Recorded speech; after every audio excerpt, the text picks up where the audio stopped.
gracias por estar aquí. Queríamos empezar este espacio de neurorehabilitación con una mesa de debate, con un coloquio sobre salud mental con perspectiva comunitaria. Y para eso estoy súper bien rodeada. Están aquí conmigo Carlos Alvarado, que es psicólogo clínico y es experto en terapia familiar. A Ximena Goldberg, que es psicóloga clínica y es doctora en neurociencias. Además, es profesora de investigación en IS Global y lidera el equipo de salud mental de los proyectos COVICAT y Content. Bienvenida. Y a Pedro Soriano, que es enfermero y es experto en comunicación e impacto relacional en la Universidad Europea de Madrid, máster en Ciencias de la Salud y doctorando, fundador del movimiento Paciente Digital, divulga ciencia enfermera, bueno, de todo, ¿verdad, Pedro? Bueno, muchas gracias a los tres por estar aquí, muchas gracias por acompañarnos. Queríamos reflexionar sobre salud mental, pero en esta ocasión sobre nuestra responsabilidad también como sociedad en la salud mental, en este caso en esclerosis múltiple y también en el caso de las personas que les acompañan en su día a día y también de vosotros, de los profesionales y de las profesionales que les acompañáis. Para eso queríamos salirnos un poco del enfoque convencional y centrarnos no solo en los recursos de psicología y de psiquiatría, que a lo mejor son los más habituales cuando hablamos de salud mental, sino entender además cómo es necesario un abordaje comunitario, ¿no? Entendiendo que estructuras políticas, sociales, económicas son clave a la hora de prevenir en el terreno de la salud mental y también de hacer un abordaje cuando ya es necesario. Así que, si os parece, vamos a empezar. Y yo quería empezar con una definición de salud mental que dice que la salud mental óptima es flexibilidad y apertura para poder regularnos en momentos de dificultad y poder así transitar con compasión los momentos más desafiantes de la vida. Yo quería preguntaros si estáis de acuerdo con esta definición, si hay algo que echáis en falta y si esta responsabilidad es únicamente de la persona, el tener y poder poner en práctica esta flexibilidad y apertura, o si consideráis que hay más responsabilidades. Bueno, me gusta para empezar un poco el comentar el hecho de que es una mesa redonda sin mesa y me gusta mucho porque estamos más cercanos, ¿no?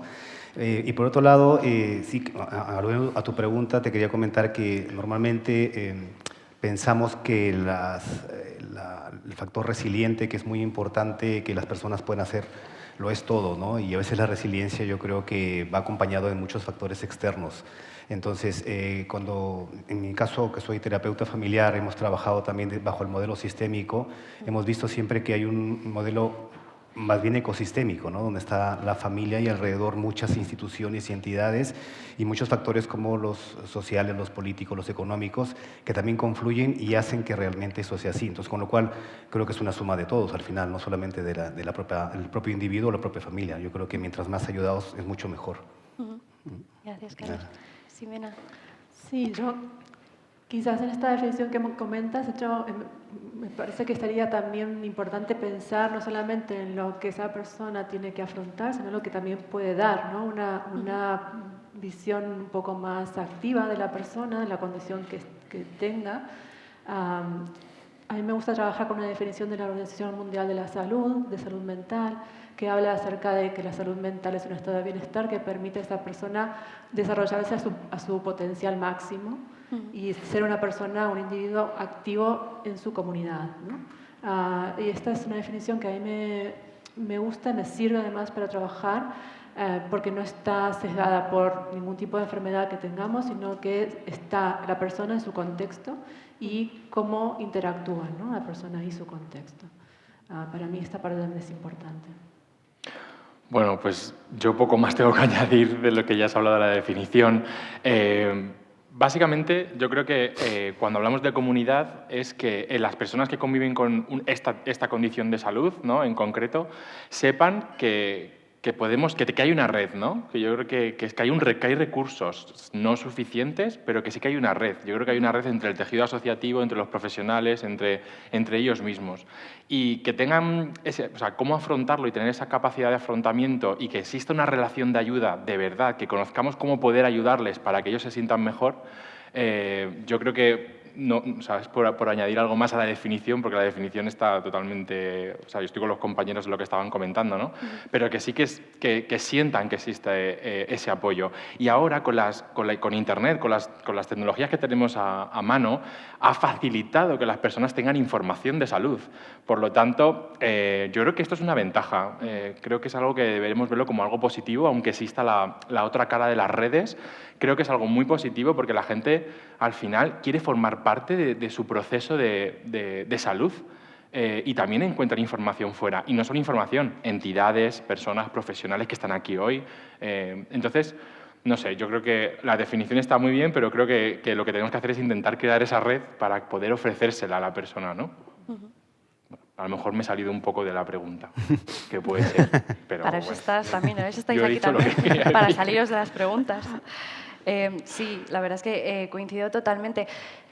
Hablábamos un poco de esas distintas dimensiones, ¿no?, que afectan a la salud mental y dentro de esas distintas dimensiones no sé si se tiene realmente en cuenta como, por ejemplo, cuestiones como las ambientales, el cambio climático, las distintas violencias a las que estamos expuestos a nivel social, por ejemplo, a nivel económico, a nivel laboral, es decir, el tema de la vivienda, como distintas áreas, porque no, me da la impresión de que muchas veces cuando hablamos de salud eso nos enfocamos mucho en los recursos de gestión emocional del propio individuo, de la propia persona. Si puede o no puede ir a terapia, que a veces lamentablemente no es posible porque sabemos que en este momento es un privilegio, pero no sé si somos conscientes realmente de cómo otros factores nos afectan a la salud mental. Factores como, por ejemplo, pues esto que comentaba, ¿no?, la cuestión ambiental. Ximena, yo creo que en esto tú eres bastante conocedora. Sí, el IS Global, donde trabajo, es el Instituto de Salud Global de Barcelona y justamente lo que trabajamos aquí es el tema de, pues son ciencias ambientales, digamos, temas como espacios verdes, polución, cambio climático, pero también cuestiones socioeconómicas. Yo, por ejemplo, llevo un tiempo trabajando con temas de violencia interpersonal, violencia de género, violencia contra grupos vulnerables en general. Y específicamente yo trabajo en el área de salud mental en relación con estos indicadores que comentas. Y sí que es verdad que cada vez más tenemos evidencia, ¿no?, de que la salud mental se ve afectada por todos estos factores ambientales. La semana pasada, sobre todo, se habló mucho acerca del cambio climático, porque estuvo en la cumbre del clima. Y hay cosas que parecen una tontería, pero que al final cuando te pones en ello se nota y se nota el impacto que tiene en nuestro día a día, por ejemplo, con el tema de la temperatura. Yo creo que hay muchas personas que tienen esclerosis múltiple son conscientes del impacto que tiene, por ejemplo, cuando hace mucho calor, cómo impacta eso en su salud, ¿no? Y cómo notan los cambios que pueden tener en verano o en invierno de lo que pueden o no pueden hacer incluso, ¿no? Claro, en un mundo en el que estamos aproximándonos cada vez más a un mundo cada vez más cálido, esto se debería tener en cuenta, ¿no?, tanto para la asistencia como para la prevención de los problemas que puedan estar asociados. En términos de salud mental, vemos que se relaciona con eso, con la eficacia de los tratamientos, se relaciona con cómo abordamos nuestras relaciones, se ve que hay mayor violencia interpersonal cuando hace más calor. Vamos, es complejo. La idea sería, yo creo, siempre me gusta decir que intentemos mantener como una idea de complejidad, ¿no? Intentar reducir todo a una sola cosa nunca funciona bien, pero tampoco intentar resolverlo todo en factores que son intangibles. Hay algunas cosas que podemos hacer. Una cosa que es muy simple, por ejemplo, cuando pensamos en prevención, en salud mental, es tener plantas, por ejemplo, en casa, ¿no? Esto se ha visto que las familias, las personas que tienen en casa plantas, objetos verdes y bueno, que tienen más acceso a espacios naturales, pues tienen en general mejor salud mental. Entonces, bueno, esto quizás pueden ser pequeñas cositas que podemos hacer por nuestra salud mental, ¿no?, día a día. Interesante. Claro, porque entiendo que es algo que todavía está poco estudiado, poco desarrollado, ¿no? Al final, las consecuencias del cambio climático las empezamos a sufrir ahora, pero evidentemente la evolución todavía no ha llegado, aunque vaya a ser seguramente bastante rápida, pero esas formas de prevenir o de estar preparados para cuando esto suceda, entiendo que todavía vamos sobre la marcha, ¿no? Un poco. Muy interesante. Pues hablando de retos, quería poner también sobre la mesa, hablando de salud mental y del impacto que ha tenido también la pandemia en todos nosotros y específicamente cuando hablamos de suicidio, por la mañana vamos a tener una sesión sobre prevención del suicidio porque considerábamos que no podíamos hablar de salud mental y dejar de lado esta cuestión que es tan importante, que sigue siendo un tabú enorme. Si la salud mental en general es un tabú, el tema del suicidio desde luego lo es aún más, pero es una realidad y no podemos negarla, ¿no? Y además hay un incremento de suicidios, de índice de suicidio en general y específicamente en mujeres y entre gente joven, en jóvenes. No sé si vosotros tenéis alguna experiencia con este tema, si lo encontráis en vuestras consultas o si lo abordáis de alguna manera, tanto desde enfermería, ¿no?, como desde la terapia también familiar. Sí, se ha visto, es verdad que la pandemia ha trastocado muchísimo porque es un impacto, genera van dejando una cicatriz casi traumática en todos porque fue un periodo de mucha incertidumbre que luego, gracias a Dios, se fue como disipando y ha afectado mucho la ansiedad y la depresión de las personas y sobre todo la percepción de la dualidad vida-muerte, ¿no? Yo creo que ha cambiado bastante, ¿no? Ha generado un impacto en la sensación de vulnerabilidad.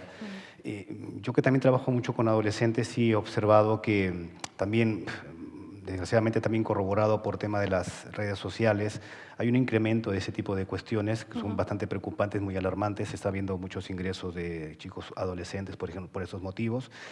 Y entonces eso nos hace pensar y abordar un poco estos dos polos, ¿no? Es decir, evidentemente contener este impacto, porque puede ser muy dramático en las familias, como también trabajar el concepto de vida, cómo se quiere vivir, porque a veces es, no sé si me quiero morir o no me gusta la vida que llevo, que parece lo mismo, pero no es lo mismo, ¿no? Entonces, cuando trabajamos qué vida te gustaría vivir, pues ahí vamos tirando el hilo y aparecen muchas cuestiones, ¿no? Ya que trabajamos a nivel de las familias, pues factores de comunicación, si hay un desequilibrio, si ha habido un fallecimiento, si ha habido duelo no resuelto, si aparecen adicciones, si una crisis inesperada, todo eso hace un pack que a veces es difícil de poder digerir, ¿no? Entonces la tarea es ayudar a digerir todo esto, ¿no? A ir trabajando sobre la base.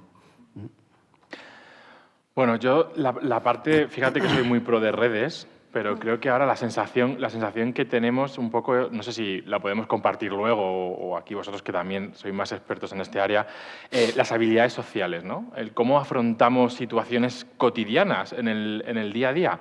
Los adolescentes ahora vivimos en una inmediatez tan rápida, queremos todo ya, o sea, ya no queremos que Amazon Prime venga y te dé el paquete hoy mismo, o sea, no, lo quiero esta mañana, ¿no? Entonces, es que no lo quieren mañana, no, lo quiero esta mañana, ¿no? Entonces, ha cambiado la manera en la que consumimos la información, nos cuesta leer, pasamos a las fotos, las imágenes, los vídeos ya muy cortitos. Enfrentarse, joven, ¿no? Cuando eres joven, enfrentarte a este diagnóstico, wow, ¿no? O sea, las expectativas que puedes tener y cómo puede afectar esto en nuestro entorno, pues es que no tiene que ser nada fácil, ¿no? Y creo que yo creo que una de las cosas que hablaba con una compañera que es en una consulta de enfermería, nos decía, es que los 18 primeros meses, desde que son diagnosticados de la enfermedad, quieren hacer cambios muy drásticos, dejar a la pareja, porque, o sea, y no se paran a analizar la situación porque luego se ve que con la medicación y se ve que con el seguimiento, pues hombre, la esperanza de vida y todo es mucho, o sea, que ya tienen muchos años, ¿no? Y realmente decía, es que no se paran a analizar un poco la situación, sino quieren resolver para no molestar, para no hacer, y falta el afrontamiento, el cómo afrontamos las cosas. Eso, si lo unimos a la generación que viene ahora, creo que va a ser aún un reto mayor, en términos de salud mental hablando. Creo que, bueno, no sé, pero que creo que sí, que puede ser un reto. Sí, por completo. Estoy de acuerdo y además es un muy buen ejemplo para mí de lo que es abordar la salud mental desde una perspectiva colectiva, ¿no? Que cuando trabajamos en salud mental no trabajamos solamente con una persona, sino con todo el bagaje de expectativas sociales, expectativas familiares, personales, ¿no? De esa persona que se construye en sociedad, ¿no? Claro. Sí, además, claro, una enfermedad como la esclerosis múltiple, en la cual la diversidad es un factor muy determinante, porque no hay una persona que viva la enfermedad de la misma manera, ¿no? Pero aparte de esta diversidad implícita en la propia patología, está el resto de diversidades que hay en la sociedad y todo esto también nos afecta muchísimo, ¿no? Si eres una persona neurodivergente, si formas parte de colectivos vulnerables, tenemos que tener muy en cuenta también la perspectiva de género, ¿no? Sobre todo en una patología como esta, en la que la mayor parte de las personas con diagnóstico son mujeres, cada vez más, de hecho, y también las cuidadoras de las personas con EM siguen siendo mujeres principalmente. Todo esto es verdad que es muy necesario tenerlo en cuenta. Yo no sé si vosotros consideráis que realmente se tiene en cuenta y si a nivel, sobre todo, de atención sanitaria, si es posible, ya no solo si se tiene, sino si es posible, si se tienen los recursos, el tiempo para dedicarse a conocer a la persona, su entorno, su bagaje, de dónde viene, qué es importante realmente. Incluso aunque no estemos hablando ya solo de salud mental, ¿no? Incluso en el momento del diagnóstico, en neurología, en enfermería, o sea, las personas, los profesionales que atienden a las personas desde distintas áreas. Bueno, ¿Yo? bueno, No os asustéis. Vale. No. Vale, yo lo que quería decir es que además de, más que posible, yo creo que es muy necesario y deseable también que sea así, ¿no? Entonces, habría que evaluar las posibilidades técnicas de que eso se dé de esa manera.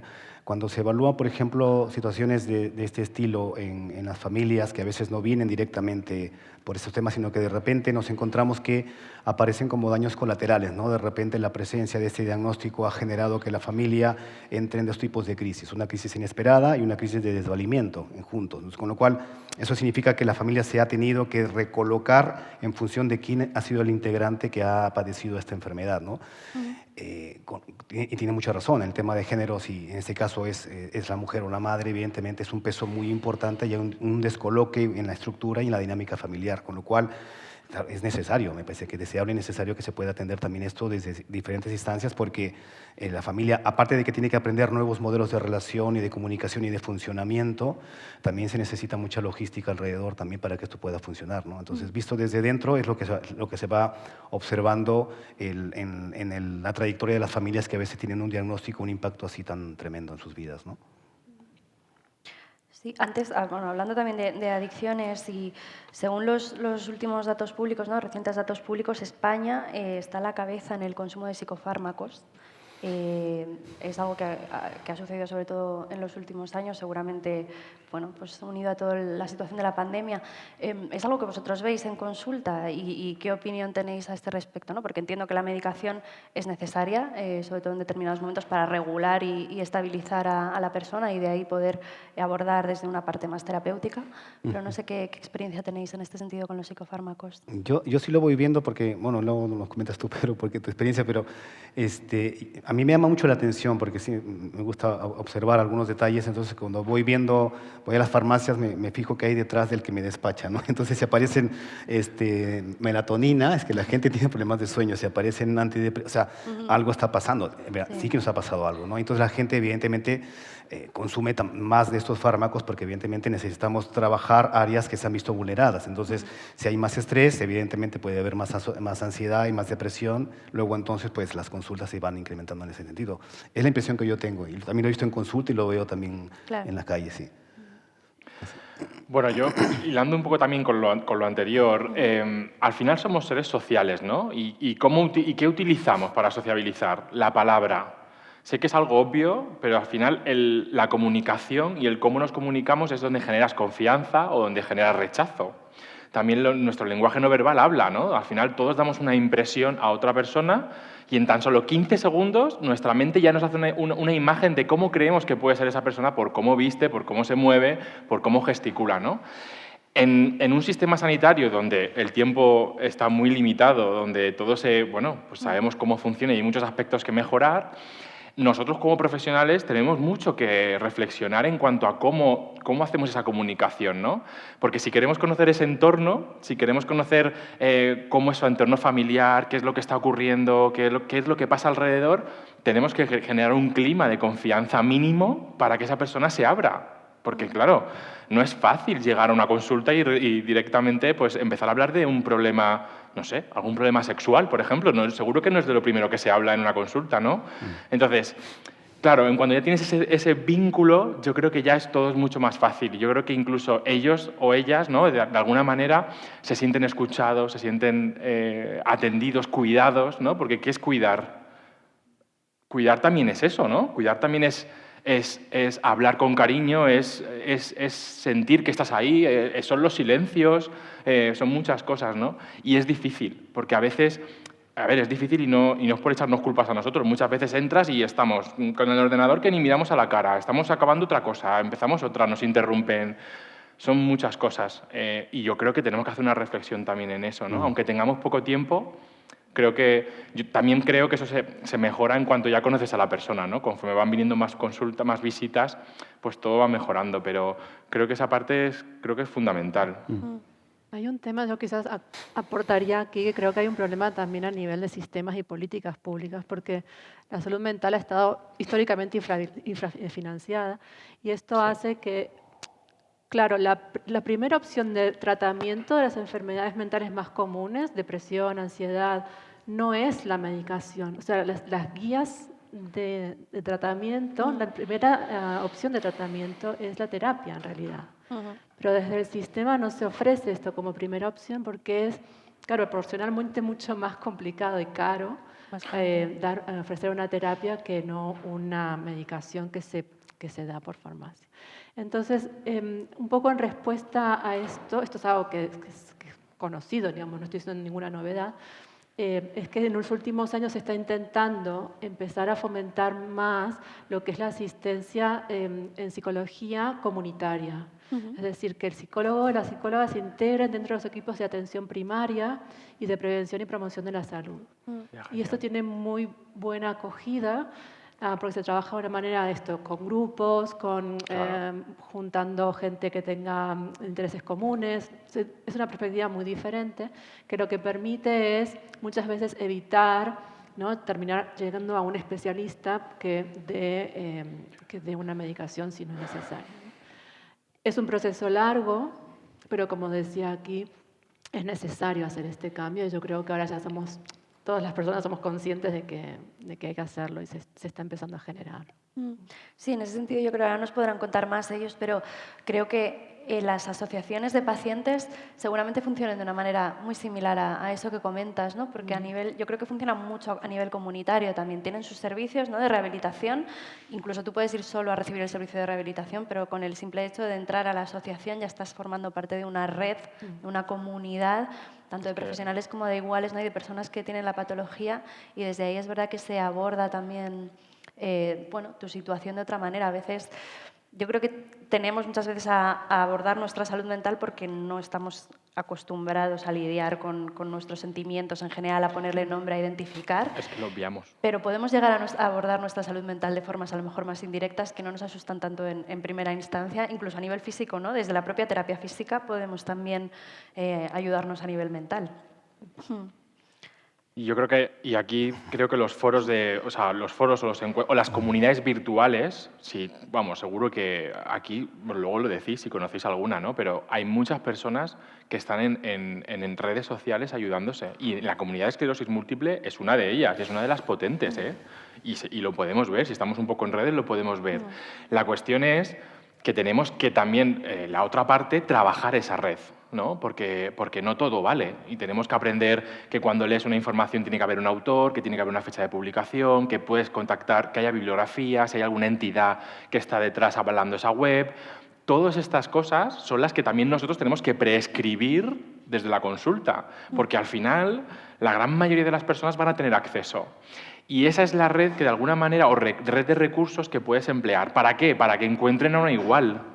Porque al final, entre iguales todo es mucho más fácil. Se hablan de una manera mucho más sencilla, se hablan de las cosas cotidianas, del día a día.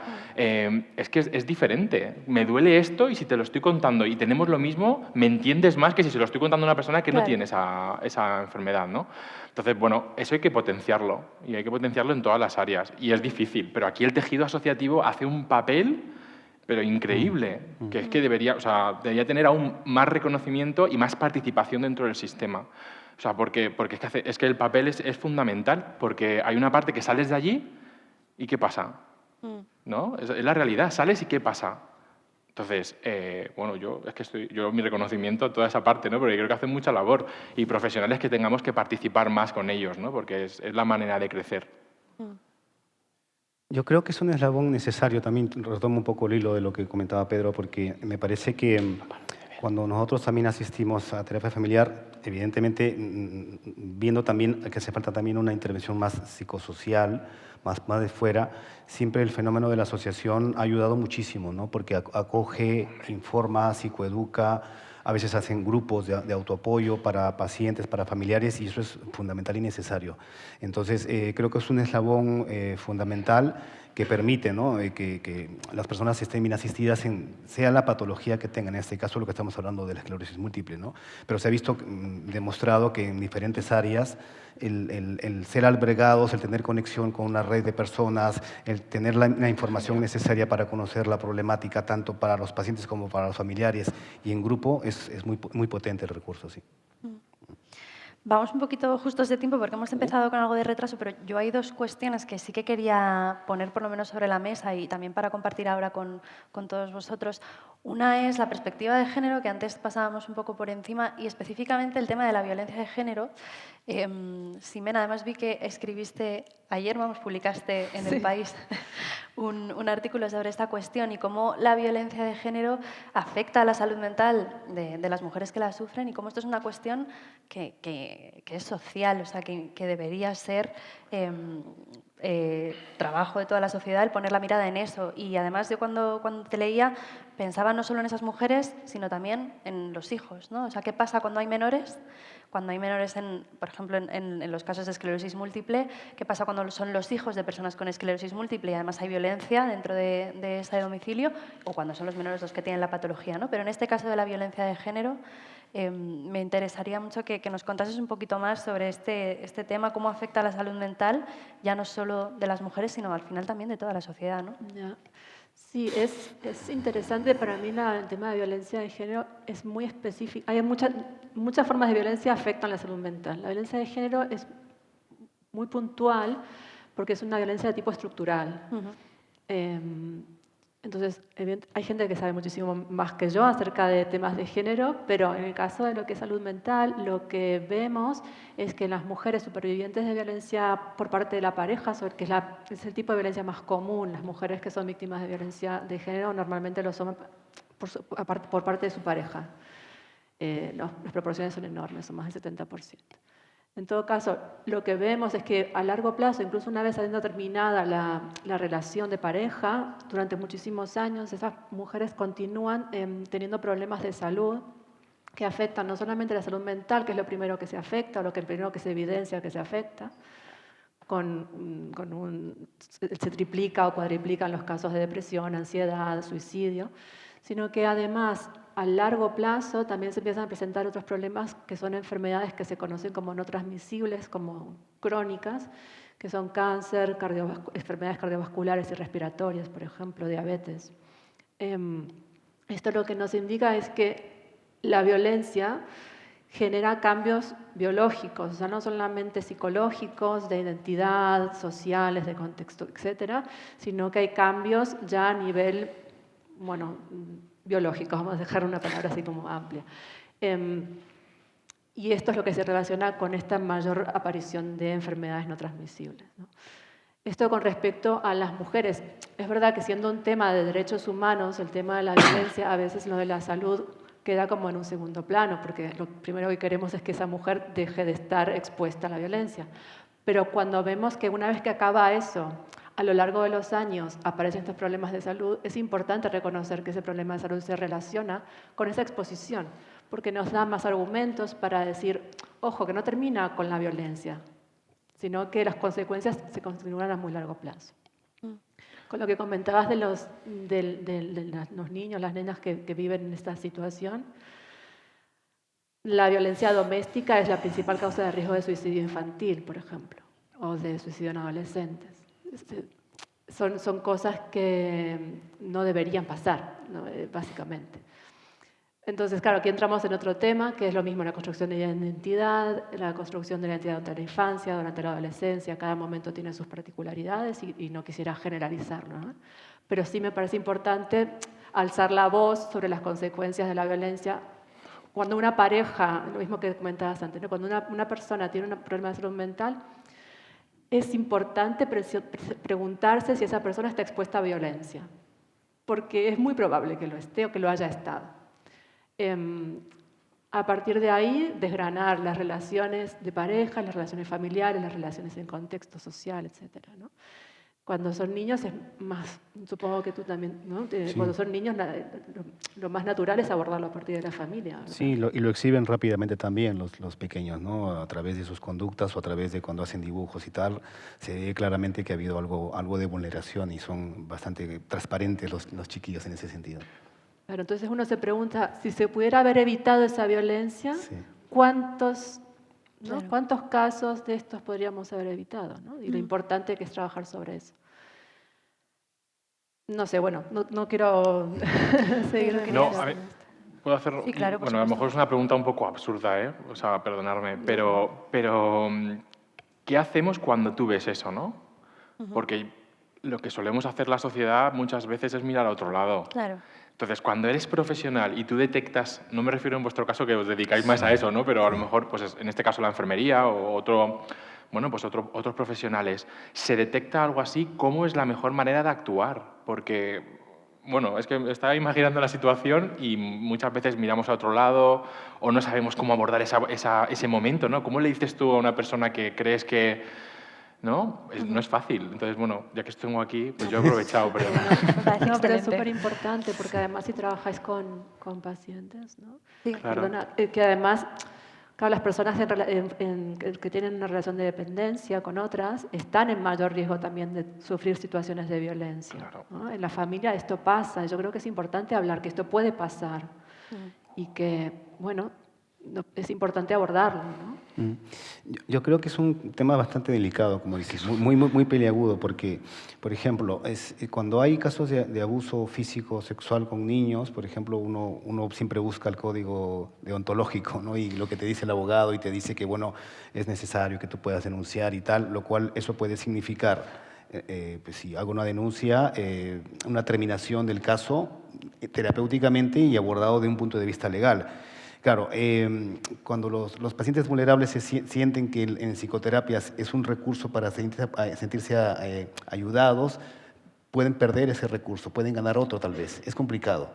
O al revés también pasa con la violencia de género cuando de repente hay una recalibración continua en cuanto a que si de repente uno piensa lo mejor es separar y de repente el sistema es tan enconado que es difícil, ¿no? Encontrar todo eso. Entonces, es complicado, es complicado.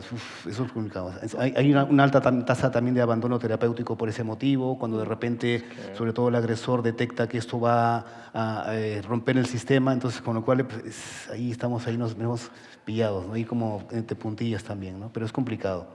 Pues como Igual, dices. a nivel de detección sí que hay protocolos, ¿eh? Sobre todo en género se ha avanzado muchísimo y hay protocolos y hay recomendaciones de cómo preguntar y qué hacer en caso de detectar. O sea que, Incluso creo, ¿no? Si no me equivoco, creo que hay herramientas de cribado, incluso cuando acudes a urgencias y demás, hay ciertas herramientas que puedes pasar para de alguna manera, si sospechas que la persona que viene a consulta está sufriendo una situación de violencia, tener más seguridad y más certeza en ese sentido. Pero me parece muy interesante porque además hay varios estudios que relacionan haber sufrido violencia y en concreto abuso sexual, pero bueno, violencias de diversos tipos en la infancia con desarrollar en el futuro una esclerosis múltiple. Pero entiendo además por lo que comentaba Ximena que esto puede pasar con distintas condiciones de salud. Evidentemente al final todo nos afecta también a nivel físico, lo emocional es físico, funcionamos como un todo, ¿no? Y nuestro sistema nervioso está a lo largo de todo nuestro cuerpo. absolutamente. Esto sí que está bastante bien estudiado, cómo la exposición a violencia afecta ya no solamente el cerebro, sino la regulación de son mecanismos de regulación del estrés, básicamente lo que se ven afectados, ¿no? Y Pedro, fíjate, yo creo, con respecto a tu pregunta, ¿no? Y además tú lo comentabas antes con respecto al tema de la disposición del profesional, el mostrar que estás abierto, que estés abierto a escuchar y que no tienes prejuicios en ese sentido, sea de lo que sea, ¿no? Si hablamos de violencia, si hablamos de sexualidad, que también lo comentábamos, cualquier tema, salud mental directamente, ¿no? Que estás dispuesto a escuchar, que no hay prejuicios, que no vas a juzgar y luego saber también a qué recursos puedes derivar, que eso también es una responsabilidad que tenemos como profesionales, ¿no? Informarnos de a qué recursos específicos de atención podemos derivar a nuestros pacientes en este caso. Sí. Pues bueno, yo quería, porque se nos va a acabar el tiempo, si no, y me gustaría saber si queréis hacer alguna pregunta, no sé si alguien tiene alguna pregunta o algún comentario, queréis aportar algo o aprovechar que tenemos aquí a Carlos, a Pedro y a Ximena, perdonad. ¿No tenéis preguntas ni nada que comentar? No. Por favor, Miriam. qué silencio tan incómodo. Totalmente. Que A ver, alguien yo puedo pregunte cantar, algo. pero no os Que lo alguien- recomiendo, es que va a ser muy desagradable. Mira, es que te estoy viendo, estás enfrente de mí. Te veo, te veo. Ah. Es que me interesa mucho la visión también de trabajo social en todo esto, porque cuando hablamos de perspectiva comunitaria es que no puede faltar el trabajo social, ¿no? No. Y trabajar en red en ese sentido creo que es muy importante.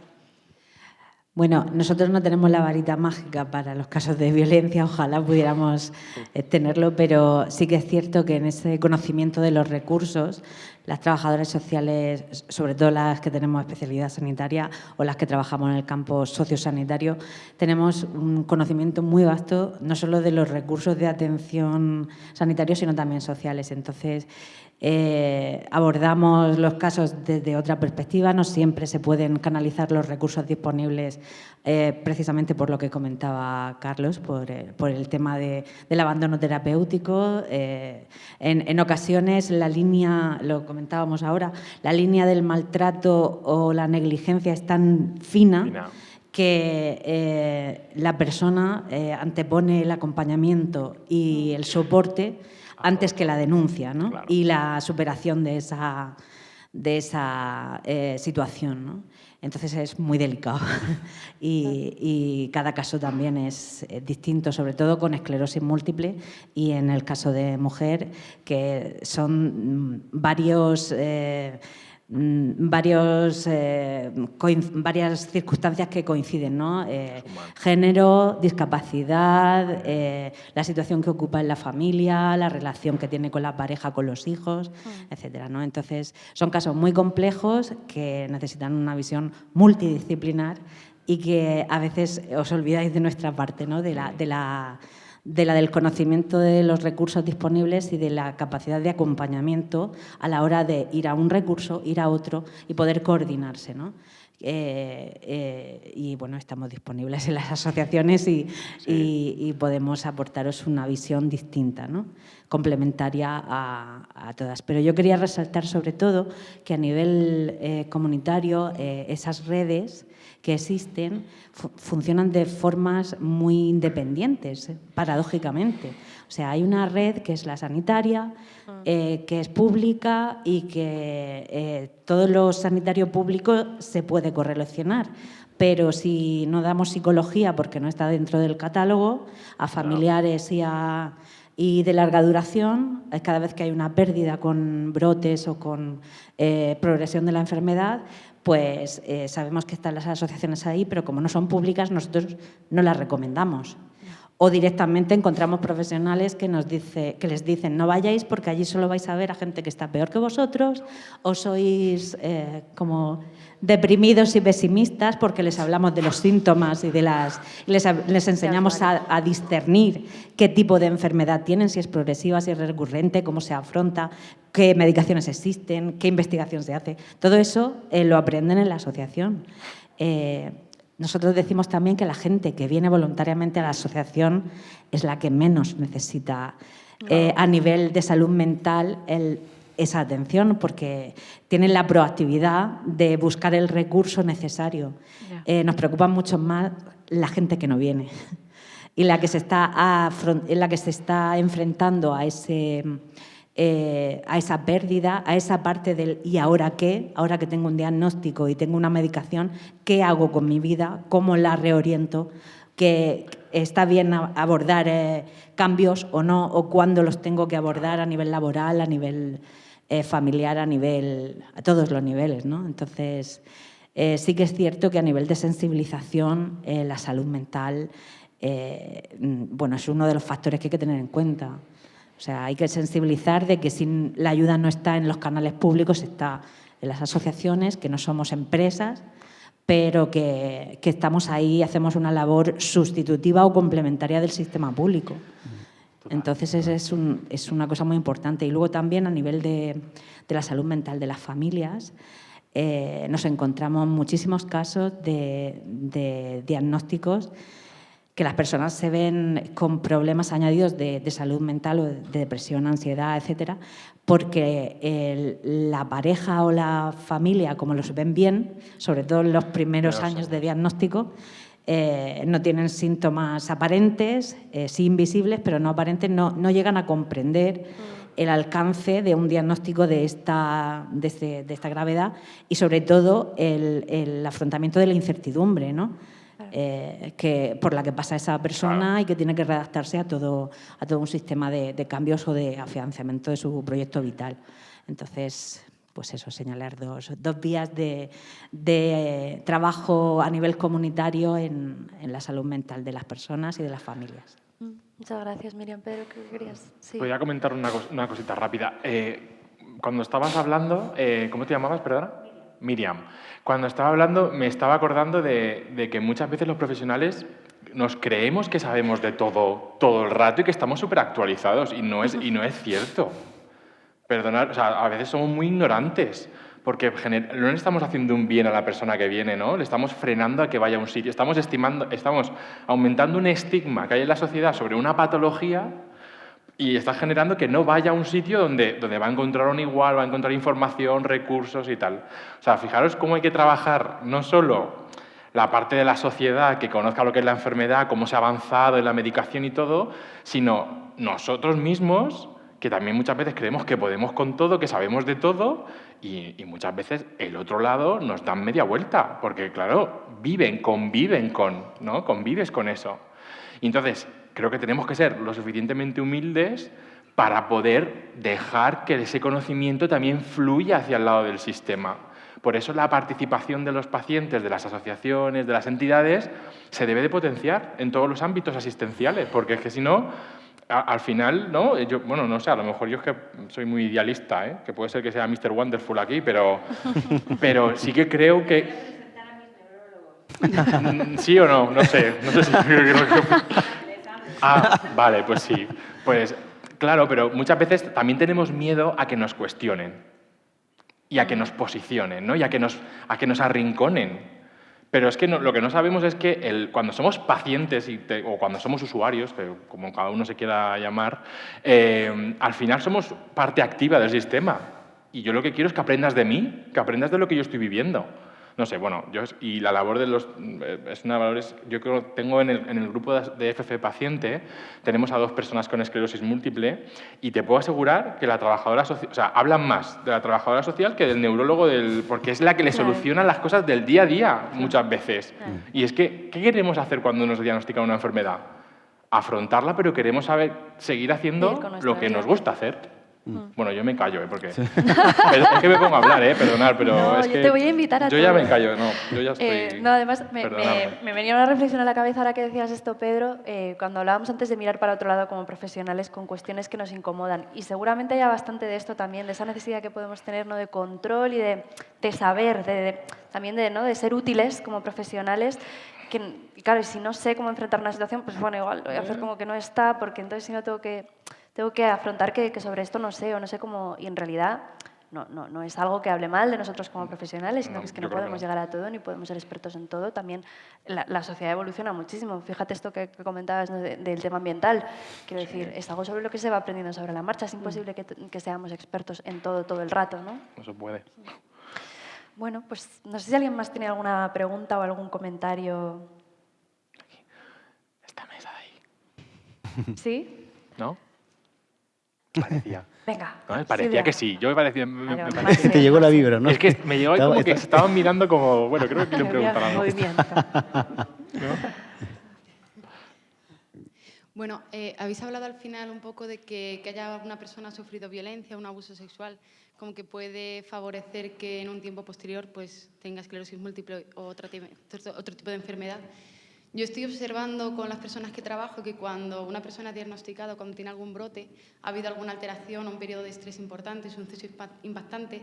No sé si lo estáis observando y si creéis que puede haber alguna relación entre una alteración emocional importante y también la intensificación de síntomas o el desarrollo de brotes, y de qué manera creéis que puede afectar el trabajar la parte emocional para abordarlo de una manera preventiva, incluyendo todos los tratamientos, además.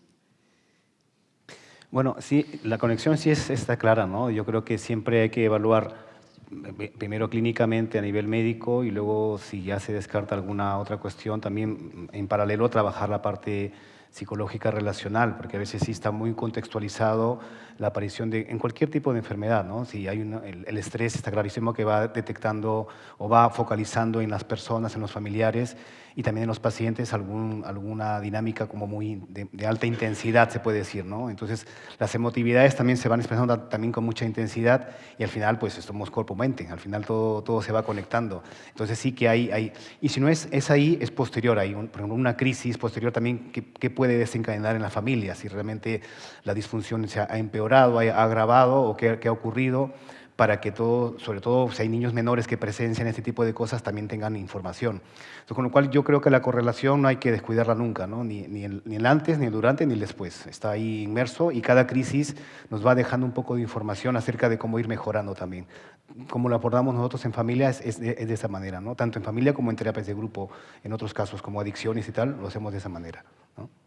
Es interesante que digas correlación, ¿no? Porque nuestra mente tendemos a pensar causa-consecuencia, Sí. pero en realidad, cuerpo-mente, lo que vemos es que es esto, como una correlación, ¿vale? Es muy difícil decir que viene primero y que viene después, y tampoco tiene mucho sentido, porque las dos cosas, por ejemplo, como volviendo, ¿no?, al tema de la exposición continua a violencia, esto genera que se llama estrés crónico, la persona empieza a tener unos niveles de estrés neurobiológico altos sostenidos en el tiempo y se cree que es esto lo que empieza a generar alteraciones puntuales que se correlacionan con la presencia de síntomas de las características que sean, ¿no?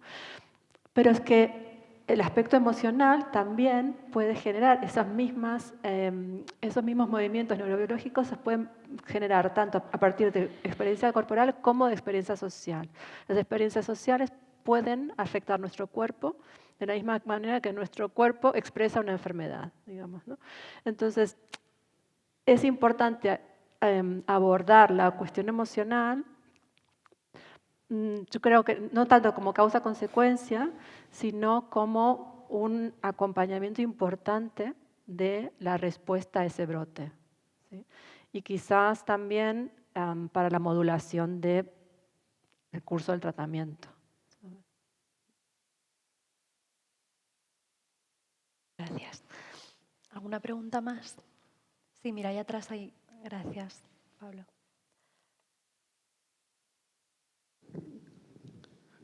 Sí, hola, buenas tardes. Yo quería hacer relación a algo que habéis dicho al principio, y es que realmente me preocupa el tema de los que vienen detrás. Los chavales de 15 años, dentro de 5, van a estar dentro de la horquilla donde empieza a declararse la esclerosis múltiple. Y habéis hablado que son generaciones del lo quiero ya, lo quiero ahora, y entonces ahora mismo, si quieres discutir con un adolescente, dile las palabras espera o paciencia. Y esas dos palabras, o sea, es las que más van a escuchar después del diagnóstico de esclerosis múltiple. Entonces es una cosa que a mí personalmente me preocupa. También a ver cómo podríamos irnos preparando, porque dentro de 10 años vamos a tener mucha gente que se están criando en esa inmediatez que no van a tener en ese, por ejemplo, en nuestro caso. Entonces, quería yo, a ver si podíais comentar, también a ver si eso nos podemos preparar de algún modo en las asociaciones, que somos precisamente donde primero va a dar la ola y donde vamos a tener que enfrentarnos precisamente a eso. Vale, muchas gracias.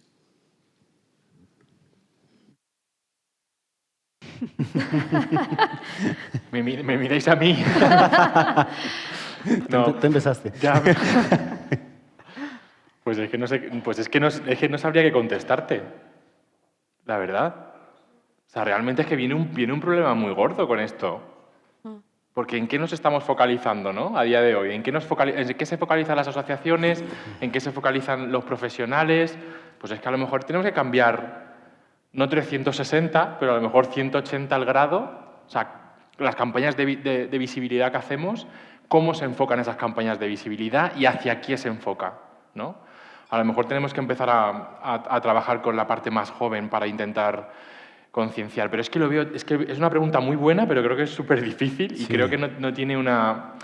Es que vamos a tener un problema, o sea, pero no solo en esto, sino yo creo que de manera transversal, porque ya la palabra paciencia, el esperar a ver qué pasa, nos cuesta, a mí me cuesta ya, o sea, que no sé qué opináis vosotros. Sí, bueno, yo que tengo experiencia con chavales también, es una de las cosas, los retos más difíciles, ¿no? Es la modificación de constructos mentales, ¿no? Y esos constructos mentales están hechos a raíz de una construcción social, es decir, si la sociedad acompaña la inmediatez, evidentemente los chicos piensan que todo tiene que ser inmediato. Entonces, corregir todo eso es una batalla ardua, ¿no? Pero bueno, hay ejemplos y luego me descubro a mí mismo con los chicos que son capaces de poder modificar constructos, o sea, a través de alguna... Vamos viendo películas, vamos viendo videoclips o algún tipo de cuestión. El típico ensayo del frijolito que lo metemos para que vaya brotando es un ejercicio de paciencia, es decir, todo lo que cambia a veces está por debajo y no se ve arriba, ¿no? Entonces, es un trabajo cognitivo, ¿no? De ir viendo de que vivimos en un mundo muy rápido, en el cual a veces hay que parar el cuerpo para que la mente lo alcance al cuerpo, y entonces los chicos tienen que ir introduciendo esa cuestión. No es sencillo, pero a veces yo pienso que a través de, curiosamente, de problemas que ellos exhiben, nos viene bien, o sea, por ejemplo, si chicos que han tenido, por ejemplo, fracaso escolar o han tenido, pues, o tienen consumo de sustancias o de drogas o alcohol, nos viene bien los espacios grupales para pensar en este tipo de cosas que no se piensa habitualmente.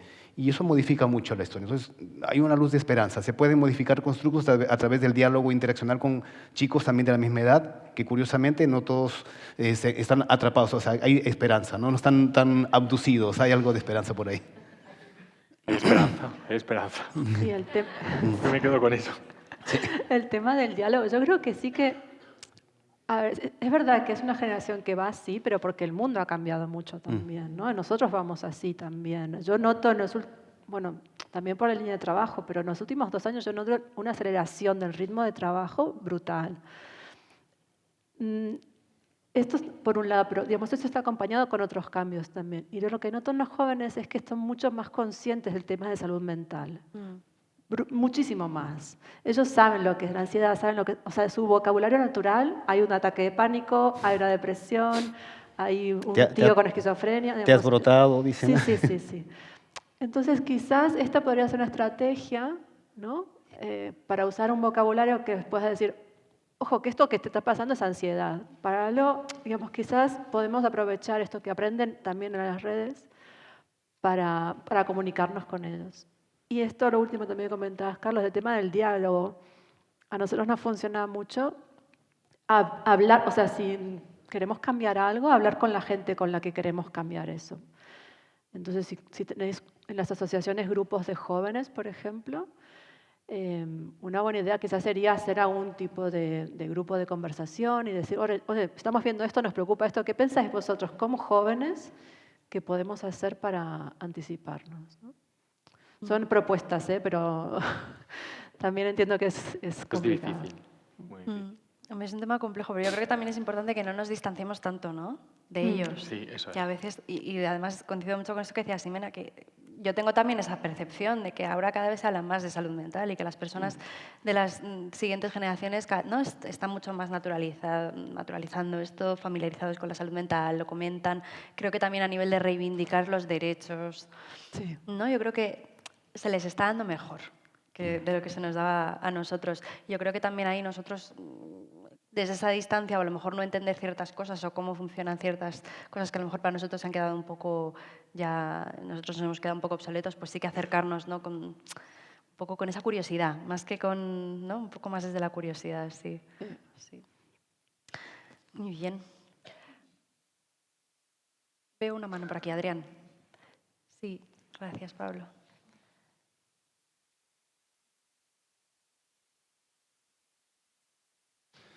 Hola, buenas tardes a todos y a todas. Pedro, yo te quería preguntar una cosita. No te asustes. A ustedes como sanitarios, en el Sistema Nacional, ¿a ustedes les ofrecen recursos en materia de salud mental a los profesionales sanitarios en sí? Que no tengas que ir tú por tu cuenta a lo mejor a un terapeuta que pueda escucharte, sino en sí el Sistema Nacional les ofrece recursos a ustedes en atención psicológica para el tema de estrés y ansiedad. O sea, te refieres al propio profesional. Exactamente. Al propio profesional. Exactamente. Que yo conozca, no. Sí que es cierto que hay algún proyecto, por lo menos aquí en Madrid, ¿eh?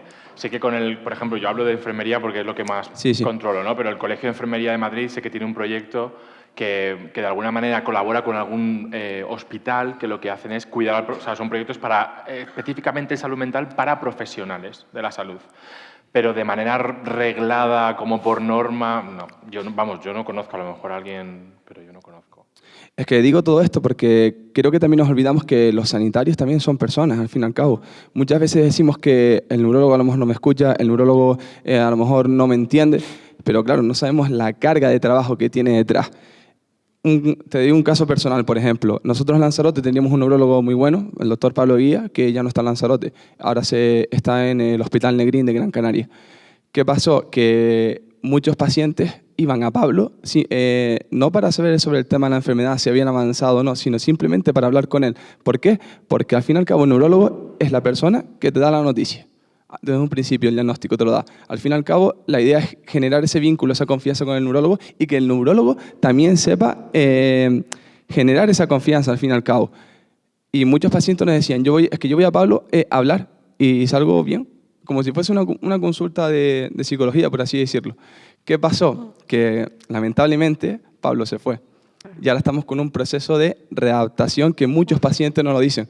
El neurólogo no congenio con el neurólogo, no me gusta, quiero irme a Gran Canaria a ver a Pablo.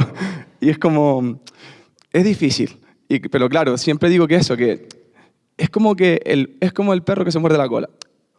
Por un lado está el paciente, pero también creo que también está el sanitario, que también necesita recursos en atención de salud mental. Es que ha estado una pandemia y es que ha sido caer el velo la falta de recursos públicos que existen. Y sobre todo a nivel sanitario, creo que tampoco ustedes no tienen herramientas para curarse en salud mental, por así decirlo. Y sobre todo a raíz del COVID, toda la carga que ustedes han tenido ha sido alucinante también, al igual que nosotros, ojo, que también las asociaciones la hemos pasado mal, ¿eh? Sí, las cosas como son. Pero... A eso por eso te preguntaba eso, por si ustedes también tenían recursos en temas de salud mental. Que el hospital te diga, mira, vete al psicólogo, a la psicóloga o al terapeuta, quien sea. Es que este tema lo habéis hablado al principio, ¿no? Se está hablando mucho ahora y yo creo que esa ola de hablar de salud mental de una manera transversal creo que es positivo en el sentido de que se está, bueno, pues forzando a que se pongan recursos. Pero bueno, también nosotros nos creemos invencibles, muchas veces. Yo creo que pecamos mucho de queremos con todo, podemos con todo, ¿no? Si sois profesionales, en las familias pasan. Cuando pasa algo, ¿a quién van? ¿No? O bueno, incluso vosotros, ¿no? Cuando conocéis algo más, ¿a dónde vas? Pues tiran a las personas que saben. Y te vas cargando la mochila y llega un momento que la mochila ya no la puedes con ella. Y bueno, yo por lo menos os puedo decir que no hay nada en concreto, por lo menos aquí que yo conozca, que se pueda utilizar. Hombre, efectivamente, pero también te digo una cosa, prefiero que mejore el del acceso a la población general, que yo también formo parte, que no solo el de profesionales. O sea, ya que no ponemos a mejorar el sistema, pues que sea para todos, ¿no? Porque al final las citas las dan súper tarde. Vamos, y lo hablo por mi propio caso, ¿eh? Yo en septiembre pedí una cita con psiquiatría, o sea, estuve todo el verano con ataques de pánico y con ansiedad porque tuve un fallecimiento en el verano y mis ataques de pánico eran día sí, día no, con sintomatología clara, ¿eh? Fui, nada más pude, bueno, en cuanto vi que, porque buscaba la causa-efecto, esta que no hay que buscar, y cuando fui, claro, lo primero que me da el médico de atención primaria es medicación, y la cita, la tengo, porque aún no la he pasado, es para el 17 de marzo. Wow. Desde septiembre, aquí en Madrid.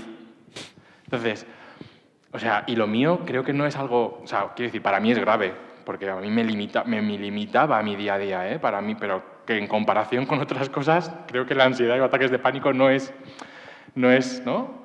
Y Y yo me pongo a pensar muchas veces y digo, si no pudiera yo pagarme la terapia, si yo no pudiera, que muchas veces es lo que hace la asociación, dais recursos en ese aspecto, por eso creo que tiene mucho valor.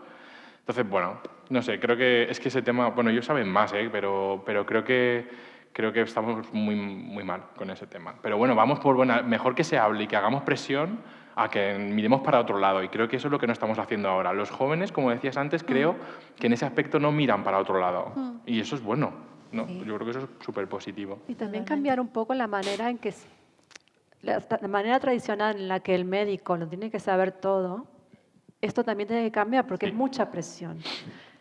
La idea es que los grupos, o sea, que a medida que van, la idea para hacia adelante es que haya equipos de trabajo, no que sea el neurólogo, que yo quiero ver a mi neurólogo porque el neurólogo todo, no, el neurólogo sabe una parte y es una parte de un equipo de trabajo.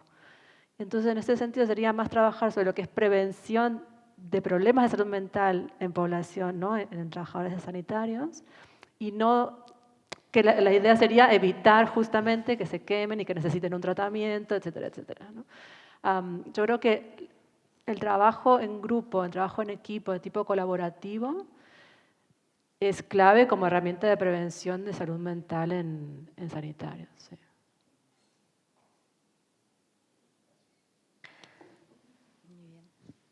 Sí, ayer justo comentábamos cuando tuvimos el espacio de apertura que la resiliencia es una red de encuentros, ¿no? Es una bonita definición, la verdad. Yo creo que tiene mucho que ver con eso también, sí.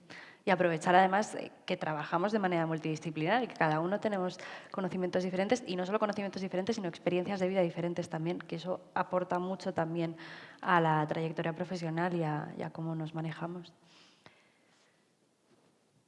¿Alguien más quiere...? Qué timidez.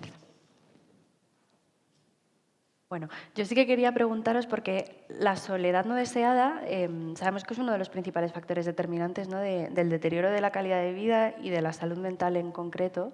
En esclerosis múltiple, claro, al final por bueno, cuando hay una gran dependencia sobre todo, ¿no? Pero sí que puede haber un gran aislamiento también al ser una enfermedad poco conocida, cada vez más es verdad, pero poco entendida sobre todo, yo creo, ¿no? Más que conocida, es poco entendida o mal entendida por parte de la sociedad, incluso por parte de tu entorno cercano. ¿Cómo podemos abordar esta cuestión y qué experiencia tenéis vosotros también con este tema de la soledad no deseada? ¿Creéis que cada vez, porque es verdad que vivimos en una sociedad que cada vez es más individualista, ¿no? y nos cuesta más relacionarnos? Creo que también la pandemia en eso ha tenido un impacto, ¿no? Nos ha costado un poco volver a relacionarnos a la vida social, incluso como con un poco de miedo. Y cuando además tienes una condición crónica y que afecta a tu sistema inmunológico, entiendo que el miedo todavía puede ser mayor. ¿Cómo veis esta cuestión? ¿Qué experiencia tenéis? Yo creo que se puede distinguir lo que es, en la soledad, lo que es estar solo o sentirse solo.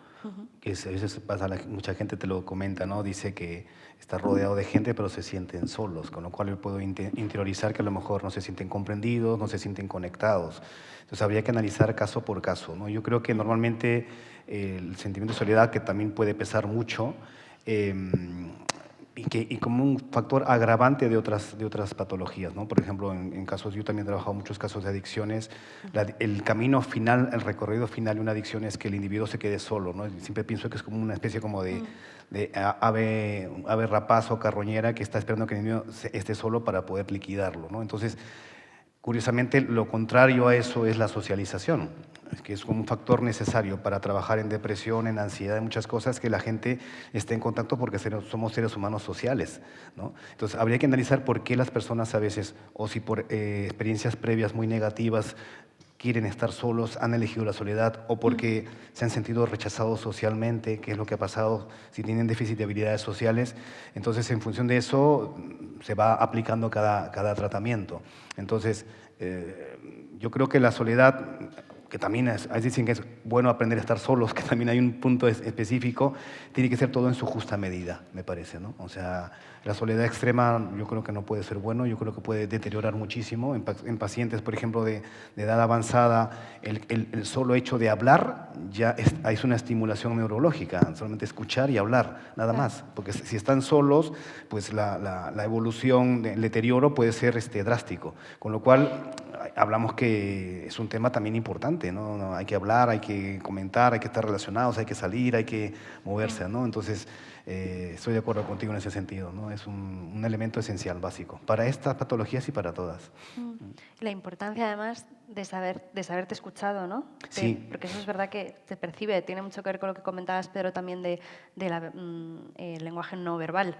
Tú puedes percibir cuando alguien te escucha, bueno, incluso por teléfono, ¿no? Tú sabes si te están escuchando o no, eso lo notamos. Y la calidez de la voz, cómo te están escuchando, sí, se nota. Sí, eso es verdad que nos calma mucho, también nos regula emocionalmente, ¿no? Sí. Y el contacto físico. Efectivamente. No sé si quieren algo los compañeros. Bueno, el tema de la soledad no deseada es uno de los grandes temas ahora mismo. De hecho, en Reino Unido se ha creado una comisión específica, no sé si estáis al tanto de esto, pero sí, a nivel de Estado, es un problema de Estado ya, ¿no?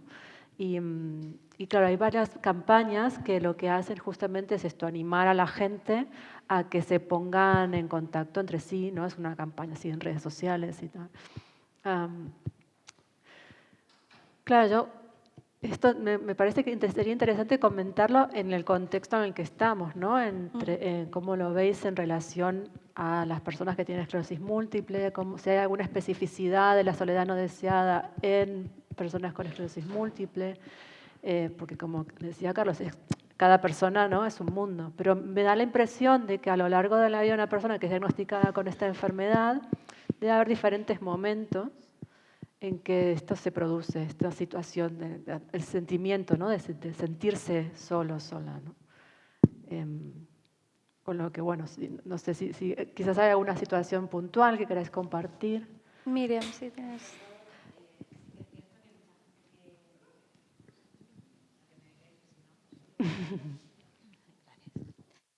Que sí que es cierto que hay mucha gente que tiene miedo a la soledad no deseada, pero en el caso concreto de esclerosis múltiple estamos observando últimamente que ya hay muchas personas que voluntariamente pues, no han querido formar una familia, no han querido casarse, etcétera.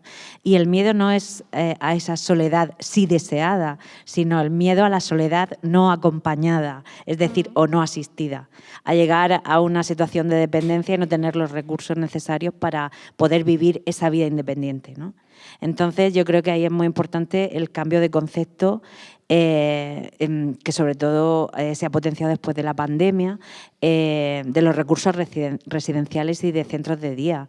O sea, las residencias ya hemos visto que son las residencias entendidas como antes de la pandemia, aisladas de la sociedad, no incluidas en una comunidad, no son operativas, y menos en el caso de personas que adquieren una gran dependencia jóvenes, cuando todavía tienen una vida activa por delante, aunque sus limitaciones les pongan dificultad, ¿no? Entonces, ahí sí que estamos notando eso, la falta de recursos afecta a nivel de la salud mental muchísimo por la soledad no asistida, deseada pero no asistida. Claro, en relación a la dependencia, ¿no? La necesidad de alguien que me ayuda. Sobre todo en los sitios donde menos recursos hay. Nosotros somos de Cartagena, pero atendemos a 7 municipios, muchos de ellos rurales, o con mucha población en verano, pero no en invierno. Entonces, no hay recursos disponibles para personas jóvenes con discapacidad que puedan vivir de forma autónoma, pero asistidos en las necesidades que tengan, ¿no? El establecimiento de apoyos necesarios para la autonomía. Y ahí es por donde tenemos que ir trabajando, en desarrollar nuevos recursos para que esa soledad deseada la puedan vivir con los apoyos técnicos y humanos necesarios. Qué importante es sentirse útil, ¿eh? ¿No? Cuando pensamos en uno mismo, que ¿es importante que nos sentamos útiles o no? Sí, ¿no? ¿Qué pasa si te diagnostican una enfermedad y de repente tienes que cambiar todo, ¿no? tus prioridades, tu manera de vivir, tus rutinas. Por eso, de nuevo, otra vez, o sea, mi admiración hacia el otro lado, hacia vosotros, porque es que es muy difícil. Yo lo sé porque como tengo dos personas muy cercanas que son amigos míos y lo hablamos mucho, dice, es que yo no soy Pedro con esclerosis múltiple. Yo soy Pedro y yo soy mucho más que la esclerosis múltiple. Soy mucho más que esa etiqueta, que muchas veces cuando se les da esa etiqueta es un alivio, porque no saben qué le pasa hasta que no tienes un diagnóstico, ¿no? Pero claro, a veces el cómo gira la sociedad, que parece que si no estás en la vida laboral, ¿no? A nivel laboral, ¿cuántos problemas hay a nivel laboral con la esclerosis múltiple? ¿No? Es que, en cierta manera, la propia sociedad apartamos, el propio ciclo de cómo vivimos, apartamos a la gente que es diferente. O sea, a veces sin querer, otras veces gente queriendo, ¿no? Entonces, por eso todo lo que hacéis, que la gente se sienta útil, que la gente haga proyectos, yo por lo menos lo digo en el mundo digital, que es en el que yo me muevo, hacer el podcast del paciente que hacemos en la asociación, que sean capaces de, pero no digo solo personas con esclerosis múltiple porque vamos variando, pero cuando te dicen, no, es que me siento útil porque aprenden a hacer un guión, aprenden a invitar a gente, les entrevistan, les hacen cosas, sentirse útil, da igual con lo que hagas, que generemos eso en una persona creo que es súper importante. Entonces creo que eso no depende solo de los profesionales que estén atendiendo, sino que la sociedad en su conjunto tenemos que aprender a no apartar a los que son diferentes y a trabajar eso, ¿no? Que la gente se sienta útil y hacer pues eso, proyectos inclusivos que forman parte de la sociedad y no al revés, ¿no? No sé si he contestado un poco, pero lo veo un poco así y es lo que verbalizan, por lo menos a mi alrededor. Sí, esto es parte de la definición que hablábamos al principio, sí, ¿no? La definición de salud mental. Totalmente. Si me permites, Juanjo, antes a lo largo de la mañana hemos tenido el espacio de gerentes y Juanjo comentaba en un momento dado el tema de la productividad. Claro, vivimos en una sociedad que no solo es individualista, sino que es capitalista y es capacitista. Y es esto que dices, ¿no? Al final, si no eres un recurso absolutamente útil para el sistema, produces, claro, ¿qué pasa cuando no tenemos salud, aunque sea de manera temporal? Mental o física, cuando nos hacemos más mayores, estamos cansados o lo que sea, ¿no? ¿Qué pasa con nosotros efectivamente? Ese rol también, porque nos posicionamos también, ¿no? Nos construimos nuestro yo también mucho en base a eso, ¿no? A lo que podemos aportar a la sociedad y si vivimos en una sociedad en lo que lo más valioso va por ahí, ¿qué pasa cuando no puedes aportar desde ahí? Y qué responsabilidad tenemos como sociedad, que al final es un poco lo que queríamos plantear en este debate, ¿no? ¿Qué responsabilidad tenemos todos y todas como sociedad, tanto si somos usuarios de los servicios de salud mental, como si somos profesionales, como si estamos en las administraciones públicas, donde sea que estemos? ¿Qué responsabilidad tenemos para con esta cuestión? Pues bueno, muchísimas gracias. Os voy a pedir simplemente, por si queréis, que hagáis así como una reivindicación, si pudierais hacer una única reivindicación con respecto al tema de la salud mental ahora mismo, ¿cuál haríais? Bueno, yo creo que a colación de todo lo que hemos conversado ahora, que ha sido muy interesante el coloquio, pues hacer una especie como casi como de reclamo, ¿no? De que se visibilice muchas de las cuestiones que a veces se quedan como muy en un sector muy privado o un sector de la asociación. Yo creo que sí sería muy, muy interesante que se tomaran pues medidas, se observara claramente que es una necesidad bastante importante y que facilitaría mucho que a veces las medidas o las políticas vayan en pro de este tipo de iniciativas, ¿no? Yo creo que sí estoy muy de acuerdo con eso, muy a favor. Gracias, Carlos. Yo, pues, por retomar el tema de que la salud mental no es un diagnóstico, no se reduce a tener o no un diagnóstico, sino que empieza muchísimo antes y de hecho es algo que está en nuestras vidas desde el principio. Y que tener esa perspectiva de cara a la respuesta, ¿no? Tanto sanitaria como comunitaria, que ampliemos las competencias en salud mental. Esta sería. Gracias, Jimena. Bueno, pues yo lo que pediría sería seguir creando espacios. Creo que necesitamos espacios seguros para hablar, sin miedo a equivocarse, sin miedo al reproche, sin miedo a... No, que la persona se sienta libre de poder hablar, ¿no? Que sigamos trabajando eso en los diferentes foros, en los diferentes espacios. Y ojalá el Sistema Nacional de Salud incorpore pronto ese tipo de espacios de una manera más, ¿no? Más que los potencie mucho más. Creo que sería muy positivo. Desde luego. Pues vamos a intentar que eso pase, ¿no? Entre todos y todas. Pues muchas gracias a los tres. A ti por la invitación. A ti.